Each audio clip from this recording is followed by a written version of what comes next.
आज तो आप देख रहे हैं मैं कहाँ आई हूँ, Hanafia model higher secondary school. मुझे लगता है कि जिन्होंने ये इनिशिएटिव लिया काबिल तारीफ़ है। मुश्किल हालात में इन्होंने अपना ये इंस्टीट्यूशन स्टार्ट किया, उसके बावजूद मैं इनको मुबारकबाद पेश करती हूँ कि जो मैंने देखा परफॉर्मेंस बच्चों का, उसके मज़ीद जो मुझे बताया गया है कि यहाँ पे किस तरीके से बच्चे जो हैं पोजीशंस लेते हैं एकेडमिक्स में एज वेल एज बाकी जो है और भी चीज़ें मैंने देखी, वो टैलेंटेड बच्चे हैं। उसके लिए मैं इनको मुबारकबाद पेश करती हूँ। इससे मज़ीद हमने यहाँ ऑडिटोरियम के हवाले से बात की है, मैं और मेरे भाई हैं सोफी साहब, हम अपने तरीके से कंट्रीब्यूट करेंगे और कुछ वाशरूम्स का भी मसला था वो भी एड्रेस करेंगे। ये एक बहुत बड़ा जो है हमारे कुछ अगर कुछ हम पैसा देते हैं उससे क्या होगा, लेकिन इसके पीछे जो नीयत है, जो खलूस है, वो वाकई काबिल तारीफ़ है। मैडम, जैसे कि आपने यहाँ पर ऑडिटोरियम की बात छेड़ी, अगर हम ज़िला बारामूला की बात करें तो आपको डीडीसी चेयरपर्सन बारामूला है, लोगों की नज़र आप पे कई सारे स्कूलों का इंफ्रास्ट्रक्चर खस्ता हाल है, क्या कहना चाहोगे? देखिए, स्कूल एक इसमें कुछ लोगों को अच्छी भी नहीं लगेगी मेरी बात, लेकिन ये वो सेक्टर था जहाँ जो है तवज्जो नहीं थी सक्सेसिव गवर्नमेंट्स की।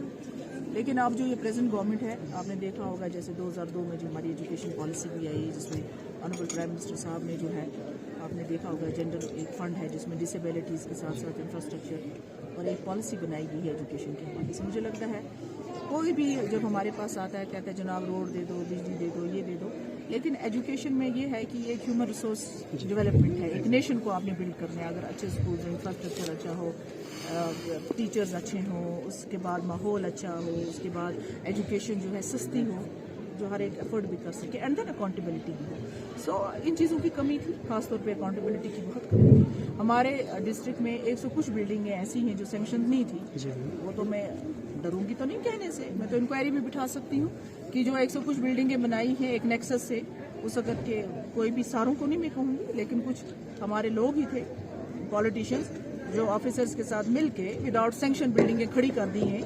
आज हम परेशान हैं, उन बिल्डिंग्स का करें क्या? तो पैसा निकालने का चक्कर था। अब तो वो चीज़ें हैं नहीं, बिकॉज सिस्टम बहुत ट्रांसपेरेंट हो चुका है, अकाउंटेबिलिटी फिक्स हो चुकी है। सो जो हमारी नई एजुकेशन पॉलिसी है उसमें हमारा फोकस रहेगा कि एक बेटर एजुकेशन मिले जो है। इसी तरह अभी आपने देखा होगा रिसेंटली जो प्राइवेट स्कूल्स के हवाले से या कोचिंग सेंटर्स के हवाले से जो डिसीजन गवर्नमेंट ने लिया है, इसको अप्रिशिएट करना चाहिए, क्योंकि हम लोगों को तो कभी अकाउंटेबिलिटी थी ही नहीं। अब अगर कोई ये इनिशिएटिव लेगा तो सख्ती तो आएगी लोगों पे। तो ये सख्ती तो ये एक माफिया बन चुका था, कुछ लोगों ने इसको हाईजैक कर लिया था इस सेक्टर को। तो अब इसमें अच्छे लोग भी हैं, जो अच्छे लोग हैं वो पीछे रह गए, बिकॉज अच्छे लोग मेजॉरिटी में होते हैं, लेकिन जो न्यूसेंस होता है, न्यूसेंस जो है वो हाईजैक कर लेता है।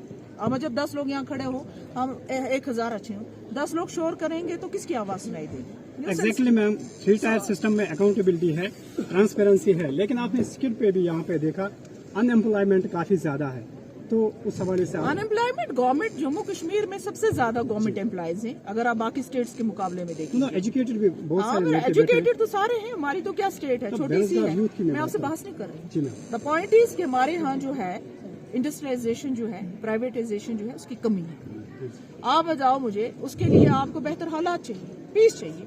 कोई जो बाहर से आएगा यहाँ इंडस्ट्री लगाएगा, वो आपसे क्या मांगता है? सबसे पहले पीस, और उसके बाद आपकी इंडस्ट्रियल पॉलिसी कैसी है इंडस्ट्री को बिल्ड करने के लिए। तो बहुत सारी चीजें होती हैं। हमारे नौजवान जो हैं वो अभी भी कहते हैं पढ़ लिख के कि अभी जैसे आप बच्चे ने कहा daily Vaser, so you can understand कि पिछले 30 साल से हमारे जहनों में डेली वेजरी डाल दी गई है। अगर मैं किसी बच्चे को कहती हूँ आइए फलाने पर एम्प्लॉयमेंट जनरेशन स्कीम में इतने सारे प्रोग्राम्स हैं, आइए इन सर्विसेज को अवेल कीजिए, वो कहते हैं मैडम कौन करेगा? मैम डीडीसी के इनको आना है आगे, they have to come for. Ma'am DDC के बाद 2 एग्जाम हुए, एसएसबी और एसआई, दोनों में धांधली हुई, इसके हवाले से क्या कोई आप कहती थी कि इससे पहले भी जो है करप्शन थी, अभी भी करप्शन हो रही है? फर्क है, पहले जो धांधलियां होती थी उसको तो कभी दोबारा एग्जाम्स नहीं होता था, सीबीआई नहीं बिठाई जाती थी। क्यों? बिकॉज जो धांधली करने वाले थे, जो हेड होते थे, ABCD नाम नहीं लूंगी, वो उसका हिस्सा होते थे।